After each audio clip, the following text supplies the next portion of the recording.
Hello friends, welcome to இது உங்கள் சமையல். இன்னைக்கு பாத்தீங்கன்னா ஒரு சூப்பரான ரெசிபிங்க, சைட் டிஷ்னு கூட சொல்லலாம். காயெல்லாம் கிடைக்காத இந்த சிச்சுவேஷன்ல கடலைப்பருப்பை யூஸ் பண்ணி சைட் டிஷ் ப்ரிப்பேர் பண்ண போறோம். சுண்டல் கிடையாது. ரொம்ப ரொம்ப ஈஸியா, ரொம்ப டேஸ்டியா, ஒரு ஸ்நாக்ஸ் மாதிரி தனியா பவுல்ல வச்சு சாப்பிடுவாங்க. அந்த அளவுக்கு ரொம்ப டேஸ்டியா இருக்கும். சரி வாங்க, இது எப்படி செய்யலாம் அப்படின்னு சொல்லிட்டு வீடியோக்குள்ள போயிட்டு செட்டன் பாத்திரலாம். ஃபர்ஸ்ட் கடலைப்பருப்பை நல்லா அரை மணி நேரம் ஊற வச்சுட்டு தண்ணி எல்லாம் வடிச்சிட்டு இந்த மாதிரி அரைச்சி எடுத்துக்கங்க. ரொம்ப வலுவலுன்னு அரைச்சிடக்கூடாது. இந்த பாருங்களேன், நெரு நெருன்னு இருக்கணும். தண்ணியை எல்லாம் வடிச்சிட்டு நம்ம அரைச்சாதான் உங்களுக்கு இந்த கன்சிஸ்டன்சில கிடைக்கும். இல்லைன்னா உங்களுக்கு அப்படியே கொழ கொழன்னு இருக்கும், அது நல்லா இருக்காது. இந்த மாதிரி எடுத்து தனியா வச்சுக்கோங்க. இப்ப ஒரு கடாய் எடுத்துக்கலாம். எடுத்துட்டு கொஞ்சம் கூடுதலா, எப்பயும் தாளிக்கிறதுக்கெல்லாம் காய் தாளிக்கிறதுக்கு கொஞ்சமா எண்ணெய் சேர்ப்போம். இதுக்கு கொஞ்சம் கூடுதலா சேர்த்தாதான் நல்லா இருக்கும். இதுல எண்ணெய் காஞ்சதுக்கு அப்புறம் பாத்தீங்கன்னா கொஞ்சமா கடுகு சேர்த்துக்கங்க. கடுகு சேர்த்துட்டு உடைச்ச உளுத்தம் பருப்பு சேர்த்துக்கலாம் தாளிக்கிறதுக்கு. அதுக்கப்புறம் உங்க காரத்துக்கு தகுந்தாப்புல நீங்க மிளகாய் வத்தல் சேர்த்துக்கலாம். நான் அரை கப்புக்கு பாத்தீங்கன்னா 2 மிளகாய் வத்தல் எடுத்துருக்கிறேன். அப்புறம் கொஞ்சமா கறிவேப்பிலை, இவ்வளவுதான் சேர்த்துட்டு நல்லா மனம் வர வரைக்கும் நல்லா வறுத்து எடுத்துக்கங்க. எண்ணெயிலே வறுபட்டுருச்சு. அதுக்கப்புறம் பாத்தீங்கன்னா வெங்காயம் இருக்கு இல்லையா, அது பெரிய வெங்காயமா இருந்தாலும் சரி, சின்ன வெங்காயமா இருந்தாலும் சரி. பெரிய வெங்காயம் அப்படின்னா அரை கப்புக்கு பாத்தீங்கன்னா ஒரு பெரிய வெங்காயம் எடுத்துக்கோங்க. சின்ன வெங்காயமா இருந்ததுன்னா ஒரு 10 எடுத்துக்கோங்க. நல்லா குட்டி குட்டியா கட் பண்ணிட்டு இதை நல்லா வறுத்து விடுங்க. கலர் நல்லா சேஞ்ச் ஆயிடணும்.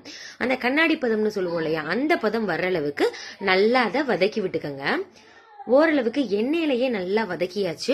இது எண்ணெயிலேயே தான் செய்யணும். என்னன்னு பாத்தீங்கன்னா கடலைப்பருப்பை நம்ம வேக வைக்கல இல்லையா, ஊற மட்டும் தான் வச்சிருக்கோம். அதனால எண்ணெயிலேயே வதக்கும் பொழுது உங்களுக்கு அதுலயே வெந்துடும். அதனாலதான் அந்த ரவை பக்குவத்துக்கு நம்ம கொண்டு வந்தோம். ரொம்ப முழுசு முழுசா இருந்துச்சு அப்படின்னா உங்களுக்கு வேக செய்யாது. அதனால பாருங்களேன், இந்த மாதிரி இருக்கணும். பாக்குறதுக்கு இப்ப நல்லா கெட்டியா இருக்க மாதிரி இருக்கும். ஆனா லாஸ்ட் பாத்தீங்கன்னா அப்படியே உதிரி உதிரியா வந்துருங்க.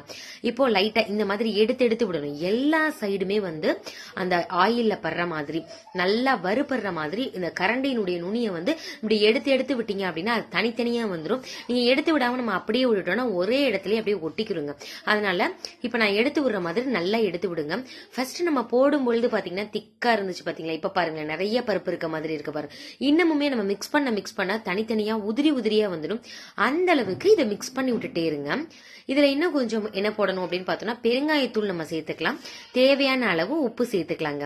சேர்த்துட்டு கலர் பாத்தீங்கன்னா லைட் கலர்ல இருந்துச்சு இல்லையா, இப்ப நல்ல டார்க் கலர்ல வந்துடும். வெந்ததினுடைய கலர் நல்லாவே தெரியும். அந்த அளவுக்கு நல்லா கரண்டியை வச்சு எடுத்து எடுத்து விடுங்க.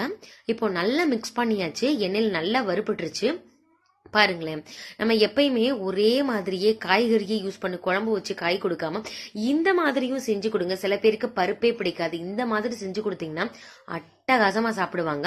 பெருங்காயத்தூள் மட்டும் போட மறந்துடாதீங்க. பெருங்காயத்தூள் சேர்த்துக்கோங்க. அவ்வளவு உதிரி உதிரியா சூப்பரா இருக்கு. இது ஸ்நாக்ஸா செஞ்சு கொடுத்தா கூட என்ஜாய் பண்ணி சாப்பிடுவாங்க. நீங்க காய் கிடைக்காத இந்த சிச்சுவேஷன்ல நீங்க நல்ல கார குழம்பு வச்சு இல்ல சாம்பார் வச்சு இதை மட்டும் வச்சு கொடுங்களேன்.